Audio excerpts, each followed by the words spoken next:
Yes, amahoro n'imigisha bikomeza kugenda byibanira naho ukomeje gukurikirana Kigali Top News. Haba wowe rwose uherereye mu mujyi wa Kigali ndetse no mu zindi ntara zose z'u Rwanda, nko mu majyepfo, amajyaruguru, uburasirazuba n'uburengerazuba bwaryo rwose ndetse n'ahandi ku isi agiye hatandukanye. Tukwifurije amahoro n'imigisha rwose mu mirimo urimo uragenda wikorera, natwe tunezezwa no kuba twayikomeza kugenda tukugezaho amakuru abagiye atandukanye, amakuru y'imyidagaduro abari kugenda abera hirya no hino ku isi. Tukubwira ati niba utarabasha kuba wakanda subscribe, kanda subscribe n'iryo jambo ritukura, ukore kukazogera uwibonere notification ako kanya. Tunakomeje gushimira rwose wowe waba warakomeje kuba ukurikirana Kigali Top News, cyangwa se wowe waba warakanze subscribe. Nta kindi tugusaba, kanda na like. Tukaba tugiye kukugezaho rero inkuru irimo iragenda icaracara hirya no hino.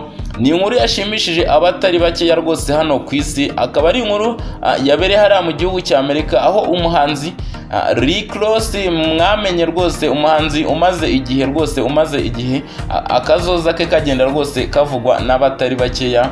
Akaba ari umuhanzi watangaje ibintu bikomeye cyane, akaba ari umuhanzi rwose wavuze ati ngiye gukora urugendo rwose hariya mu gihugu cya Afurika, aho nzajya hariya mu gihugu cya Tanzania rwose ngewe ati nkazamuka umusozi wa Kirimanjaro rwose n'amaguru yanjye, ati namara kuzamuka rwose ati nkagera hejuru. Yavuze ko rwose agiye gutembera hariya mu gihugu cya Tanzania, ati uyu musozi wa Kirimanjaro ngewe nkawutembera n'amaguru yanjye, ati rwose abantu nubwo bari kugenda bavuga ati n'ibiro byanjye ati sinzabishobora. Yavuze ati, yatangaje ati ubwanjye mu magambo yanjye rwose ati ni untego nihaye, ati kandi ni ikintu ngomba kwesa. Ibi bintu rero yabivuze rwose kuri iyi tariki ya mbere Mata, ni umunsi rwose waraye urangiye. Ni ibintu yavuze mu magambo ye. Ibi rero byagiye rwose bivugwaho n'abatari bakeya, nk'abahanzi bagiye batandukanye hariya mu gihugu cya Amerika, bavuga ati se Reba ibi bintu wavuze wabitekerejeho?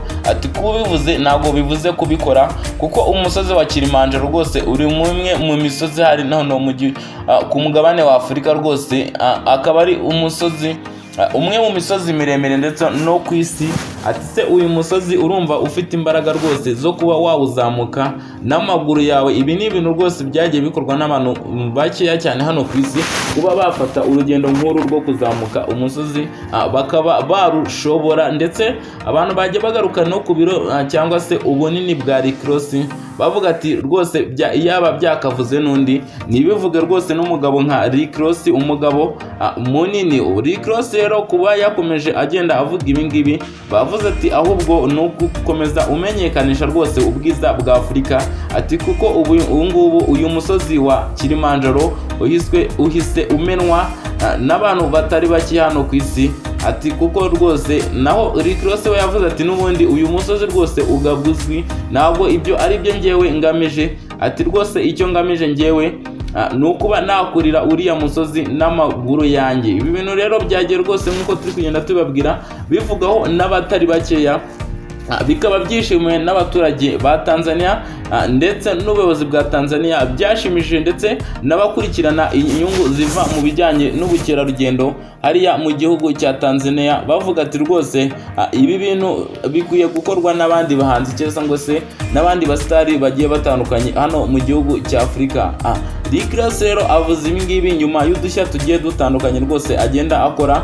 Reba akaba ari umuhanzi hariya mu gihugu cya Amerika, gusa tubibutsa ko yavukiye kuri uyu mugabane wa Afurika. Akaba ari umuhanzi uririmba injyana ya rap, akaba ari rwose umuhanzi uririmba injyana ya hip hop, akaba ari umuhanzi umaze imyaka itari mikeya akora kariyeri solo cyangwa se aririmba ku giti cye izi njyana rwose za hip hop cyangwa se indirimbo nyinshi akomeje kugenda aririmba zigiye zitandukanye.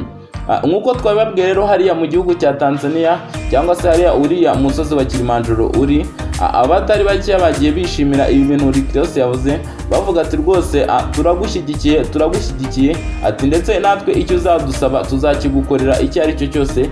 ati tukwijeje umutekano muri uru rugendo rwawe rwose wurira uriya musozi wa Kirimanjaro, ati nta na kimwe kibi kizakubaho.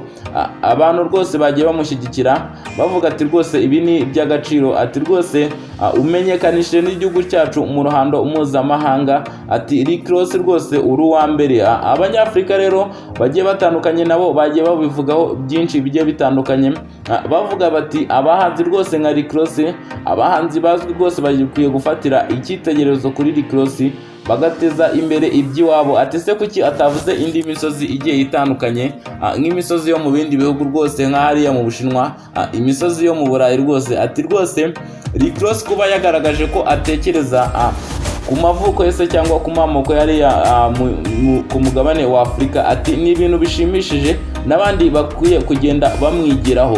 Sawa gusa nyine kuko no mu Rwanda rwose bagiye babivugaho ibintu bigiye bitandukanye bagaragaza ko bashyigikiye uyu muhanzi Rick Ross. Ni Kigali Top News rwose iba ikomeje kugenda ikugezaho amakuru abagiye atandukanye.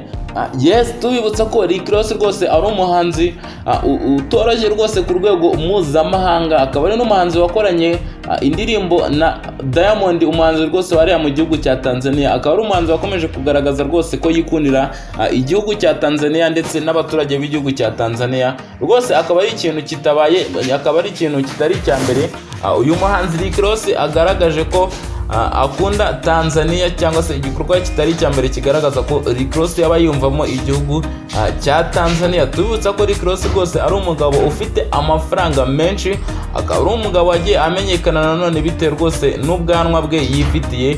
Ubwanwa byagiye bivuga ko ari ubwanwa bukoresha amafaranga atari makeya, avuga ati rwose bavuga abantu bati n'ubwanwa atanga amafaranga menshi.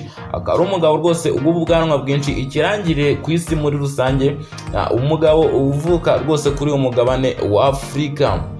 Yes, ni Kigali Top News iba ikomeje kugenda ikugezaho amakuru agiye atandukanye ari kugenda acaracara hirya no hino mu myidagaduro. Ikaba Kigali Top News rero ikaba ikwifurije amahirwe n'imigisha, ishya n'ihirwe, amahoro y'Imana rwose ku bikorwa byawe ugiye uri kwikorera bigiye bitandukanye. Ni kuri buri muntu wese rwose tuba twifurije imigisha, haba ababashije kuba badukurikirana hirya no hino ku mbuga nkoranyambaga za Kigali Top News. Tukaba tukubwira ati kanda subscribe rwose niryo jambo ritukura, hanyuma ukore kukazogera wikorere notification ijye ikugeraho ku gihe. Amakuru yose ari kugenda acaracara hirya no hino mu myidagaduro akugerereho ku gihe. Tubifurije rwose ishya n'ihirwe nkuko twakomeje kugenda tubibabwira, mwebwe muherereye muri iki gihugu cyacu cy'u Rwanda, abaherereye mu mujyi wa Kigali, mu ntara y'Uburasirazuba, Amajyepfo, Amajyaruguru ndetse no mu ntara y'Uburengera bwaryo. Tubifurije rero amahirwe,